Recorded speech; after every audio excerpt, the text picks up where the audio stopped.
जब तरुणाई आती है, युवावस्था आती है, तो जीवन में कोई कभी झुकना नहीं चाहता। बोलो झुकना चाहता है का? झुकाव तो बुढ़ाई में आता है, और बुढ़ाई में झुकने से कोई मतलब नहीं मिलता है। 80 साल का आदमी भागवत सुन के कुछ सीख ही लेगा तो करेगा का? उसके बस का तो कुछ है ही नहीं है, सब तो उसका बिना कोनो भागवत के छूट गया है।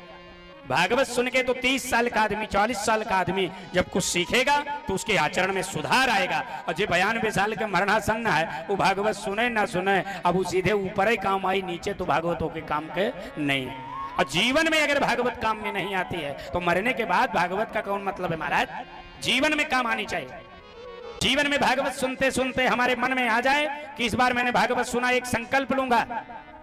भागवत सुनने से ज्यादा खराब कोनो काम नहीं है जो बैठ के सुन रहे हो। पहले बताए होते महाराज, ना आते हम। अब आकर के 6 दिन सुनाने के बाद ये बात कह रहे हो। बोले बिल्कुल खराब काम है उनके लिए। बोले किन के लिए? बोले जो भागवत सुनने के बाद दूसरों का मेड़ काट रहे हैं, भागवत सुनने के बाद पड़ोसे पेड़ लगा है उसे उखाड़ दे रहे हैं, भागवत सुनने के बाद झूठी गवाही, झूठी पंचायत में हो त्रिलोकी सिंह जी लौकिक प्रतिष्ठा पाने के लिए जौनन मुपावता है वहीं मुँह एक दुगला उलिच दे रहे हैं। इनको सबको रौरवादिक नरक होगा, क्योंकि इन्होंने भागवत नहीं सुना है, इन्होंने भागवत का अपमान किया है, इन्होंने गुरुदेव का अपमान किया है। सुना है कि अपमान किया है? बताओ ना, सुन करके अपमान किया है।